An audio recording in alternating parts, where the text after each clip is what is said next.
Friends, आज हम पढ़ने वाले हैं मोस्ट इम्पोर्टेंट टॉपिक मूर्ति निर्माण कला की शैलियाँ।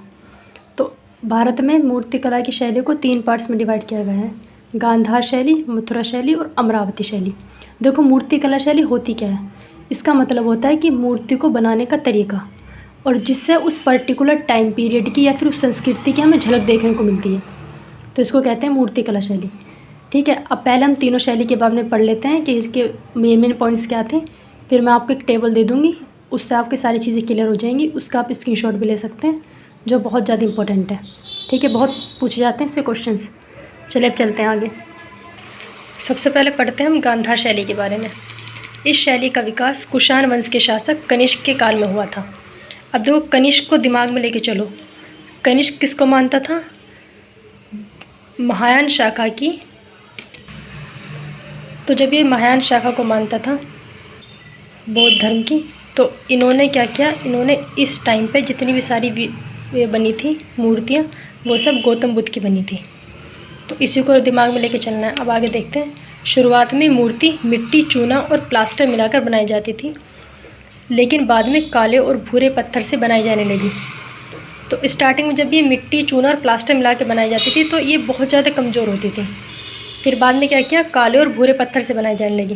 काले और भूरे पत्थर, ये इंपॉर्टेंट है। आगे चलते हैं। ये मूर्तियाँ मुख्य रूप से पश्चिमोत्तर भारत में बनाई जाती थी, जिसका मुख्य केंद्र तक्षशिला था। अब देखो, कनिष्क का एरिया भी क्या था? पश्चिमोत्तर, कश्मीर वाला एरिया। तो मूर्तियाँ भी उसी एरिया में बनाई जाती थी जब इनके टाइम से स्टार्ट हुई थी। तो अब इस शैली की 95% मूर्तियाँ महात्मा बुद्ध की बनी थी। अब कनिष्क किसको मानते थे? बौद्ध धर्म को। तो ऑब्वियस सी बात है, सबसे ज़्यादा मूर्तियाँ महात्मा बुद्ध की बनी होंगी। इसमें महात्मा बुद्ध को योग करते हुए ध्यान की मुद्रा में और युवा अवस्था में दिखाया गया है। ये योग वाला जो बहुत इंपॉर्टेंट है, इसमें क्या है, योग करते हुए दिखाया गया है। और इनके जो कपड़े होते थे वो पूरे कवर होते थे, दोनों साइड से पूरे कवर, जिसमें बहुत बलशाली दिखते थे। और योग करते हुए तो फिर लगेगा ना कि चिंता का साइन दे रहे हैं, तो ये किसका संकेत देते? चिंता का।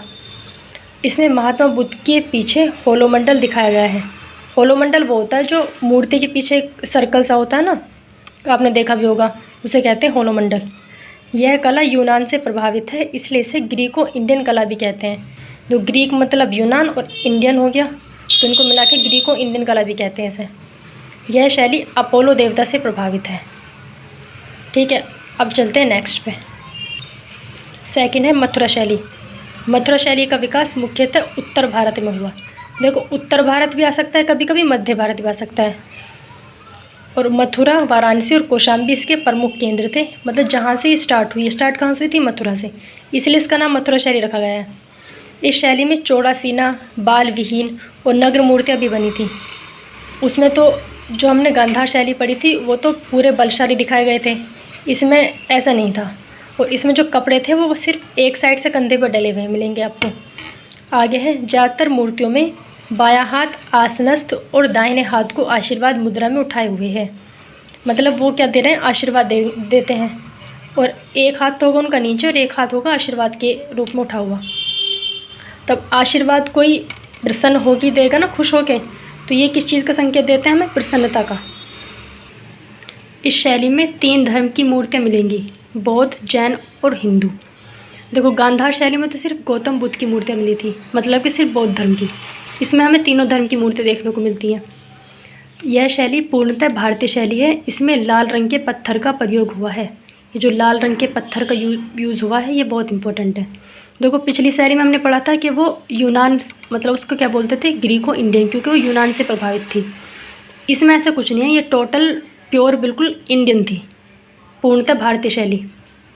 ठीक है, अब आते हैं थर्ड पे, अमरावती शैली। इस शैली का विस्तार मुख्यतः दक्षिण भारत में हुआ था। देखो, गांधार तो थी पश्चिमोत्तर भारत में, मथुरा थी उत्तर भारत में, या फिर कह सकते हैं हम मध्य भारत में, और दक्षिण भारत में कौन सी होगी? अमरावती शैली। इस शैली में पूजा और योग को दिखलाकर कहानियों को दिखाया गया है। इसमें ना आपको जितनी भी मूर्तियाँ मिलेंगी सारी एक ग्रुप में मिलेंगी। मतलब आप कहानी को दिखाओगे तो उसमें बहुत सारे कैरेक्टर होते हैं, तो सबको, सारे कैरेक्टर्स को दिखा के तभी सारी मूर्तियाँ बनाई गई हैं। इस शैली की मूर्तियाँ मुख्यतः सफ़ेद संगमरमर की बनाई जाती थी। ठीक है, ये किसकी बनी थी? सफ़ेद पत्थर की, संगमरमर की। इसकी शुरुआत दक्षिण भारत के आंध्र प्रदेश राज्य के अमरावती से हुई है। अमरावती आंध्र प्रदेश की राजधानी है, तो इसकी स्टार्टिंग कहाँ से हुई? अमरावती से, इसीलिए इसको अमरावती शैली कहते हैं। और इसमें सबसे ज़्यादा मूर्तियाँ किसकी बनी हैं? बौद्ध धर्म की। क्यों? क्योंकि आपने देखा होगा कि गौतम बुद्ध की जो 200 पुनर्जन्म की कहानियाँ हैं, जिन्हें जातक कथाएं बोलते हैं, तो उन्हीं कहानियों को इसमें रिप्रेजेंट किया गया है, इसमें दिखाया गया है। तो इसे सबसे ज़्यादा मूर्तियाँ किसकी बनी हैं? बौद्ध धर्म की। अब चलते हैं हम इसके मेन पार्ट पे। देखो, ये है इस पूरी वीडियो का निचोड़। इसमें एक तरफ है शैली, अगर गांधार शैली में है तो जगह क्या है इसकी? पश्चिमोत्तर भारत। इसमें किस रंग की मूर्तियाँ थी? तो काले पत्थर की। कौन से वंश से स्टार्ट हुई थी? कुषाण वंश से।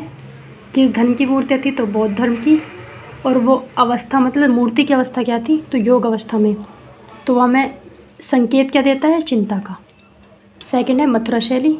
मथुरा शैली की जगह थी उत्तर भारत या मध्य भारत। इसमें लाल रंग के पत्थर से मूर्तियाँ बनती थी। वंश था कुषाण वंश से, तो स्टार्टिंग थी लेकिन गुप्त काल तक थी। धर्म था, तीनों धर्म की मूर्तियाँ बनी थी, बौद्ध, जैन और हिंदू। अवस्था थी आशीर्वाद की, मतलब मूर्तियाँ जितनी भी हैं ज़्यादातर आपको आशीर्वाद की अवस्था मिलेंगी। संकेत किसका देती हैं वो मूर्तियाँ? प्रसन्नता का, मतलब खुशी का। आशीर्वाद तो कोई खुश होकर देगा ना। थर्ड है अमरावती। अमरावती की जगह है दक्षिण भारत, और इसमें सफ़ेद संगमरमर की मूर्तियाँ बनी थी। वंश था सातवाहन, ये बहुत इंपॉर्टेंट है, ये सातवाहन से स्टार्ट हुई थी। सातवाहन को हम आंध्र सातवाहन भी कहते हैं, तो आंध्र प्रदेश के एरिया में थे सातवाहन। धर्म था बौद्ध धर्म, इसमें बौद्ध धर्म की मूर्तियाँ बनी थी। अवस्था ग्रुप या समूह, मतलब सारी ग्रुप में थी ना, कहानी के लिए बहुत सारे कैरेक्टर होते हैं, तो सारी समूह में मूर्तियाँ बनाई गई थी। एक साथ आपको जितनी भी एक साथ मूर्तियाँ मिलेंगी ना, वो सब अमरावती शैली की हैं। संकेत क्या है? कहानी, ये कहानी को दर्शाती हैं। अब देखो, अब जो राम मंदिर बन रहा है, तो इसके बाद हम लेकर आएंगे मंदिर बनाने की शैली।